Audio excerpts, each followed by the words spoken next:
O processo de desenvolvimento humano é multidimensional. Inclui a integração biológica, o funcionamento adequado do organismo, integração e harmonia dos movimentos na expressão no mundo,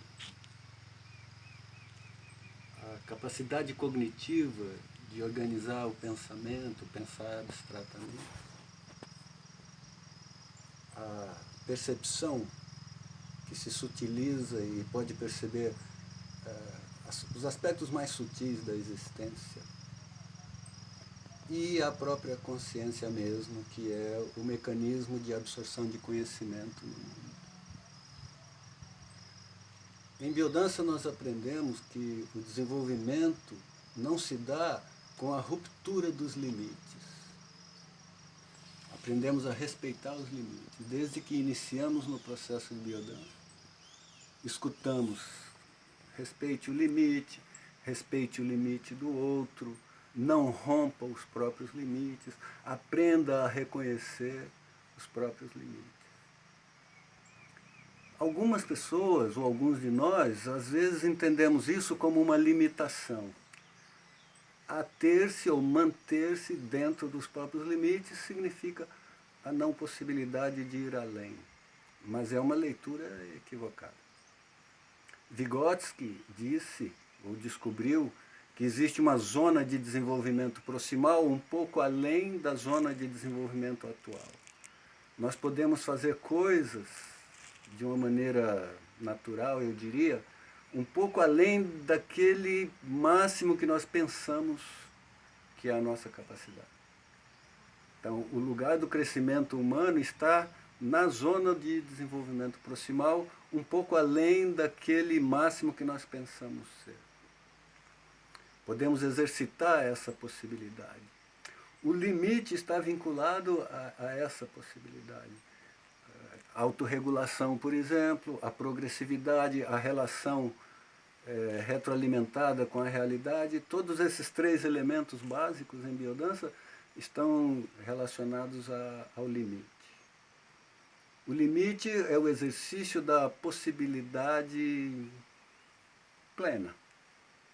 O limite do possível, gostaria eu de dizer.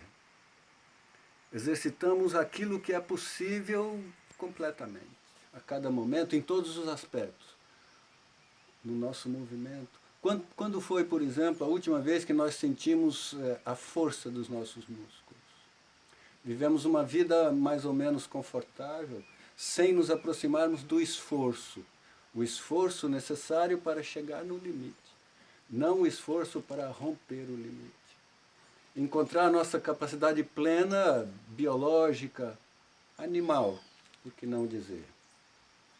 Então, sermos bons animais. Quando foi a última vez que nós sentimos o limite das nossas articulações? Qual é a flexibilidade do nosso corpo? Qual é a força do nosso corpo? Qual é o limite do nosso pensamento? Nós arriscamos a pensar um pouco além da caixinha que nos foi ensinada? É fácil criticar aquele que pensa diferente ou aquele que pensa além do senso comum. Mas o exercício do limite do possível, a nível de pensamento, a nível da percepção, não interpretar os dados da percepção imediatamente a partir da história ou dos valores tradicionais. Enfim, exercitar o limite do possível é o lugar do crescimento. A ruptura cobra um custo biológico muito alto. Rolando Toro dizia: não há crescimento na ruptura. Não há que romper com nada. É necessário expandir as possibilidades do limite, exercitando o próprio limite constantemente.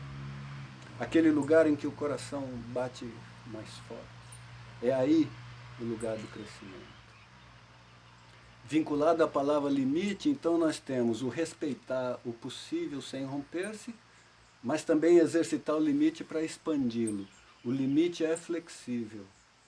Nós podemos agir intensamente, mais ou menos perto das pessoas, mas sempre com uma intenção limítrofe, emocionalmente, cognitivamente, a nível de percepção. O limite está vinculado também ao limiar. Então, quando tocamos o limite, tocamos o limiar do possível, o limiar de uma nova abertura. Então, exercitar o limite não é ficar no velho conhecido. Exercitar o limite é justamente tocar lugares não conhecidos, ou pelo menos não conhecidos com tanta frequência, uma vez que o cotidiano nos encanta com uma espécie de conforto. E nós, muitos de nós, aceitamos trocar a grande emoção da descoberta do novo limiar pelo conforto, pela segurança daquele lugar em que nós habitamos, como um lugar confortável de viver. Mas o lugar confortável de viver não é o lugar de viver. O lugar de viver é o lugar emocionante do limite, onde nós exercitamos as nossas possibilidades no limite do possível. Muito grato.